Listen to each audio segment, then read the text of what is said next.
No dia 21 de dezembro de 2015, a polícia recebia a ligação de um homem chamado Chris Walker. Ele estava ligando para relatar o desaparecimento de sua esposa. Chris disse à polícia que a última vez que viu sua esposa foi às 5 horas da manhã antes de sair para o trabalho. Ele deu um beijo nela, foi trabalhar e não a viu mais. A atendente então pergunta qual o nome de sua esposa e ele diz: Alison Walker. E esse é o caso de hoje, a vida de Alison Walker.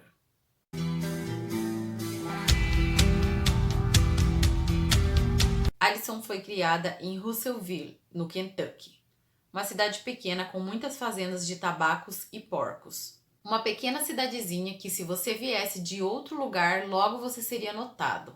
A Alison foi educada em casa junto com a sua prima e a sua irmã pela sua avó. A Alison era muito alegre, ela era uma garota descrita por seus familiares como muito feliz.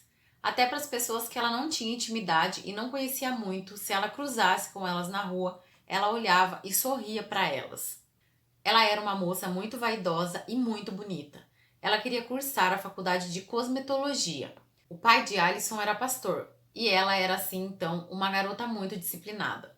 A Alison foi criada por uma família de muito amor e a família dela sempre se encontrava em feriados, comemorações, aniversários. Eles sempre faziam questão de estar juntos, sempre faziam questão de ter churrascos para comemorar qualquer data que fosse possível para eles. No ano de 2012, então, a Alison, com então 20 anos, conheceu Chris Walker em um desses churrascos de sua família. Chris era um garoto de Ederville. Ele era parente do namorado da mãe de Alison e ele tinha 2 irmãos, o George e a Jessica. Eles se conheceram, trocaram telefones e logo, futuramente, eles começaram um relacionamento. O relacionamento deles avançou de uma forma extremamente rápida. A Alison acabou se apaixonando muito rápido e o Chris também. Pelos relatos encontrados, o Chris era um homem muito bom para ela de início. Ele comprava flores, levava ela para jantar e eles faziam vários piqueniques. Assim, cada vez mais ela se apaixonava por ele. O relacionamento avançou de uma forma tão brusca e rápida que eles logo se casaram após alguns meses, na cidade de Russellville. A família do Chris era uma família conhecida por não ser tão normal. Como eu já disse antes, ele tinha 2 irmãos, o George e a Jessica. O George era um garoto conhecido por envolvimentos com drogas. Ele já tinha algumas passagens pela polícia. Logo após então o casamento, o Chris e a Alison foram morar em Ederville, na cidade em que o Chris já morava. Quando eles chegaram lá, a Alison, sem nenhum aviso prévio, descobriu que o seu cunhado George morariam com eles na fazenda. Ela, seu esposo e seu então cunhado. No começo, tudo ia muito bem, pois eles estavam muito apaixonados, e o seu cunhado para ela era um garoto indiferente, não fazia muita diferença. Eles trabalhavam nessa fazenda que era uma fazenda de porcos. Porém, tudo isso mudou muito rápido quando a Alison e o George começaram a ter desentendimentos. O George se metia muito na vida dos dois. Ele ouvia atrás das portas, ele sempre se infiltrava nas conversas, sempre dando um jeito de palpitar, até conversas do matrimônio dos dois. George começou a se mostrar como um homem um pouco impertinente. Ele era muito mal educado e ele sempre estava desagradando a Alison. A família de Alison disse que logo um pouco depois do casamento, ela começou a mudar seus hábitos. Ela desistiu de fazer a faculdade e ela não ia mais tanto para a casa de seus parentes. O carro dela havia quebrado, porém o Chris deu a preferência de comprar um novo carro ao invés de arrumar o carro dela. Então ela acabou ficando limitada e presa na propriedade. Ela ficava lá enquanto seu marido e seu cunhado trabalhavam. A Alison também não tinha um telefone próprio, ela usava o telefone junto com seu marido Chris. Ela vivia totalmente isolada e totalmente dependente. Os parentes da Alison descreviam seu casamento como nada saudável. Eles diziam que Chris era totalmente controlador. Uma amiga de Alison chamada Whitney disse que sempre ligava para tentar falar com a amiga, mas o Chris sempre atendia o telefone e dizia que ela não estava disponível e assim que ela pudesse ela retornaria. Porém, isso nunca acontecia. Ela disse que a impressão que ela tinha era que ele simplesmente não queria mais que ela tivesse contato nem com seus amigos e muito menos com a sua família.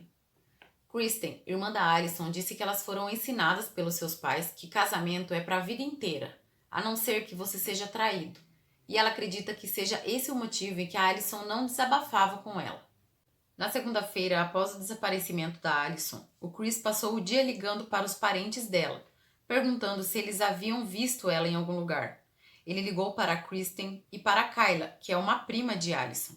Ele também teria ligado para uma tia que somente em feriados e datas especiais via a sua família.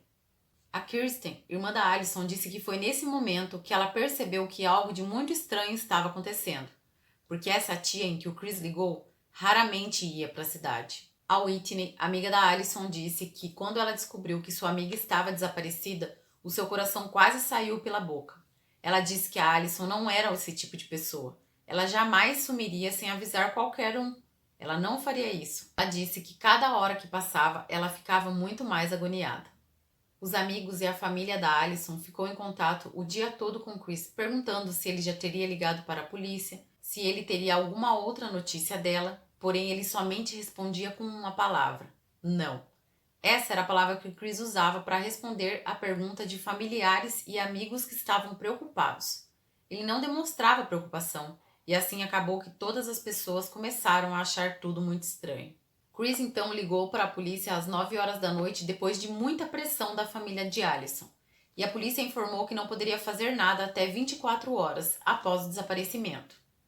No dia seguinte, então, no dia 22, a polícia foi até a fazenda. Eles andaram por toda a fazenda tentando encontrar alguma pista do paradeiro de Alison. O Chris não teve nenhum problema em ajudar a polícia. Ele foi até a delegacia, prestou depoimento. Os policiais disseram que ele ajudou no que ele pôde. Ele disse à polícia que ele e o George acabaram indo e voltando do trabalho algumas vezes naquele dia. Eles tinham descansos, então acabavam indo para casa. Já o George se limitou a dizer à polícia que não sabia onde ela estava e não poderia ajudar. Chris entregou à polícia um diário da Alison, que ele encontrou no lado da sua cama em cima da mesa de cabeceira. O diário estava aberto e tinha a frase "Tente me encontrar". Porém, a caligrafia não era de Alison, e aquilo parecia uma pista falsa para a polícia. Os investigadores estavam à noite na fazenda conversando com Chris e fazendo buscas também, quando o George chegou com a picape. Eles começaram a conversar. Então o investigador perguntou para ele se ele sabia onde a Alison estava.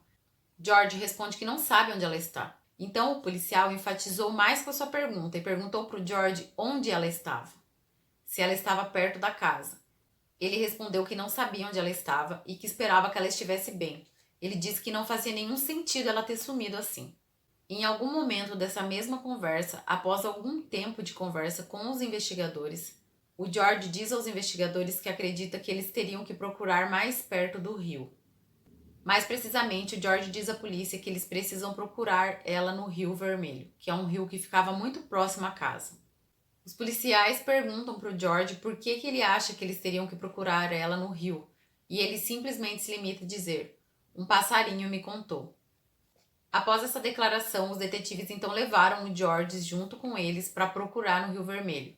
O George, ele acabou levando os detetives até o local onde estava o corpo da Alison. Lá, na noite do dia 22 de dezembro de 2012, ele confessou a morte da sua cunhada. No dia seguinte, o George deu seu depoimento formal para a polícia. Ele disse então que no dia do desaparecimento da Alison, em algum momento do período da manhã, em seu momento de descanso do trabalho, ele teria ido até a fazenda. Que ele e a Alison começaram uma discussão na cozinha da casa e foi quando ele perdeu a cabeça e atacou ela. Ele acabou estrangulando e tirando a sua vida. Depois disso então, ele amarrou todo o corpo dela com um barbante e enrolou o corpo dela em uma lona e levou até o rio.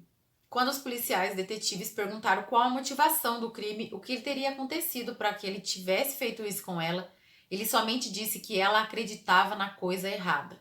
E essa foi a única explicação que o George deu. Ele só justificou que ela acreditava na coisa errada. Os detetives perguntaram novamente para ele o que isso significava, porém até os dias de hoje ele nunca deu uma satisfação. Ele nunca realmente disse o que significava isso, em que coisa Alison acreditava que teria custado a sua vida. No dia 23 de dezembro de 2015, 3 dias após a morte de sua cunhada, George Walker foi acusado de homicídio e adulteração de prova. Na fazenda, os policiais encontraram indícios do crime, como um barbante igual ao que estava amarrado no corpo da Alison. Após algum tempo, a polícia continuou investigando Chris Walker, o marido então de Alison, pois eles acreditavam que ele tinha sim envolvimento com o crime de sua esposa. Como eu já disse, ele somente ligou após muita pressão da família.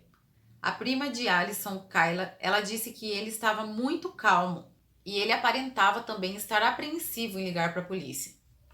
O detetive, em uma tentativa de fazer o Chris confessar o assassinato também de sua esposa, disse a ele que o seu irmão teria dito que ele sabia sim de tudo o que tinha acontecido, e em seu depoimento ele teria confessado que o seu irmão teria participado. Porém, o Chris negou desde sempre que não tinha nada a ver com o assassinato da sua mulher. E, na verdade, no depoimento do George, ele disse que o seu irmão não sabia de nada, que ele não tinha nada a ver, que ele teria feito tudo sozinho. A Whitney, amiga da Allison, disse sobre o Chris, abre aspas, do jeito que ele estava agindo, ele não estava procurando a pessoa que ele supostamente amava tanto assim. E a Kayla, sua prima, disse, abre aspas, eu acho que os dois fizeram aquilo juntos, o George e o Chris. O que cada um fez, eu não faço ideia, mas o meu instinto me diz que os dois sabem o que aconteceu. No julgamento, o advogado de George, em uma tentativa de reduzir a pena do seu cliente, disse que o Chris era um marido abusivo, que ele mantinha a Allison trancada, que ele não deixava ela tomar nenhum tipo de decisão sobre a vida. Ele disse que o George só teria confessado para poder livrar seu irmão da cadeia. Ele foi diversas vezes atacado pelo advogado de defesa do seu próprio irmão na hora do seu depoimento. E isso acabou deixando ele extremamente irritado. No julgamento, o Chris disse, abre aspas, Allison era minha mulher, que eu amava e queria construir uma família com ela. Eu ia para casa no intervalo do trabalho para poder vê-la. Ia embora toda tarde do trabalho feliz, porque sabia que ia encontrá-la em casa. E você vai querer jogar isso contra mim? No julgamento, o George não falou nada. Novamente, ele não deu nenhum motivo, a não ser que ela acreditava na coisa errada. Um júri considerou George Walker culpado em janeiro de 2018 de ambas as acusações, assassinato e adulteração de provas. O júri recomendou uma sentença de 55 anos, a pena mais forte além da prisão perpétua que poderia ser imposta. 50 anos de acusação do assassinato e mais 5 anos da acusação de adulteração de provas. O George terá direito à liberdade condicional no ano de 2035. Sem provas nenhuma, o Chris Walker acabou ficando livre e ninguém até hoje sabe se ele tem ou não algum envolvimento na morte da sua mulher, a não ser ele próprio e o seu irmão, George. Em junho de 2019, Chris Walker foi preso por uma acusação de abuso de uma menor de idade. Posteriormente, foi descoberto que ele teria cometido esse crime enquanto ainda estava casado com a Allison. Ele está solto sob fiança desde maio de 2020, aguardando o julgamento. Esse foi o caso de hoje. Me conta aí se você já conhecia essa história. Não existem muitos detalhes da vida conjugal deles, mas os detalhes que eu encontrei são esses. Eles não tinham um casamento muito bom. Deixe seu comentário e a sua opinião. Se inscreve aqui no canal e, se possível, me segue lá no Instagram também. Um beijo e até o próximo caso.